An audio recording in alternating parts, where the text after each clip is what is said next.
this activity-based approach look like in the real world? Well, let's take an example of a Facebook ad campaign. And let's say that what we were going to do is identify, okay, great, we're going to run some Facebook ads. The first thing that we ought to do is identify what success looks like for that Facebook ad campaign. So in our example, let's say that we wanted to get 100 opt-ins per campaign.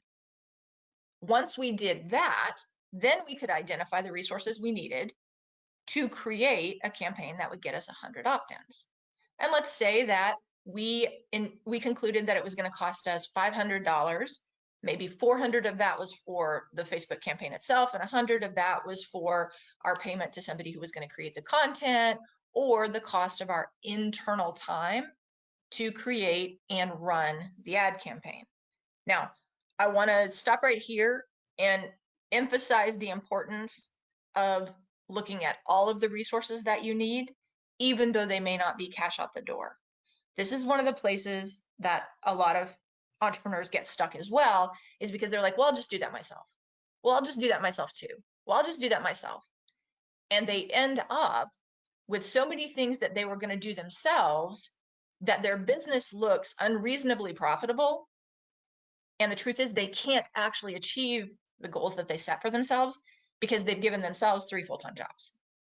So I would encourage you, as you're looking at your model, instead of just thinking, well, I don't have to spend any money for that, so it doesn't need to be included, I would encourage you to think about the time, yours and all of your teams, as an additional resource need, so that you can keep an eye on whether or not your plan is actually achievable, even if it doesn't cost you a lot of money. So all of that to say, let's imagine that our ad campaign to get our 100 opt-ins is going to cost us total $500. My first step would be to calculate the return on investment, or the cost of that opt-in, right? So I would know immediately this particular assumption for the Facebook opt-in campaign is going to cost me $5 per opt-in. Why is that important? Well, the $500 per campaign is going to help us build our profit and loss statement, and I'll show you how that looks a bit later. But that $5 per opt-in is really, really interesting, because if I have, say, 5 different ways to get people's email addresses, I'd like to see which one gets me the best deal. So maybe it costs me $5 to get an opt-in on Facebook, but it costs me $2.50 to get an opt-in on Instagram. Well, then I should probably not invest a lot of money in Facebook. I should take that same money and put it into Instagram, and I'll get 2 times the results. So by calculating a return on investment at the assumption level, what we're able to do is not just get to the P&L, which is important, but we're able to actually start comparing our own assumptions against each other, so that we can start to maximize the returns or the successes that we have, given the money that we have available to us, or the resources, that we have available to us. And that starts to get into a really interesting conversation with an investor, because if an investor says, well, how come you're going with Instagram?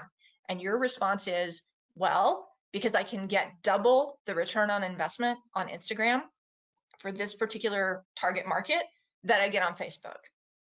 First off, the investor's like, oh, wow, this is somebody who understands their business inside out.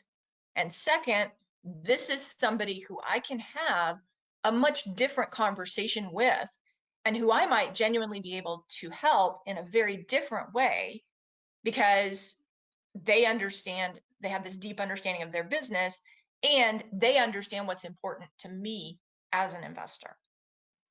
So I know that was a lot of words, but I just want to leave you with the concept that knowing what your best investment is in your own business catapults your credibility with investors, and it also helps your business grow faster, because you can do more with the limited resources that you have.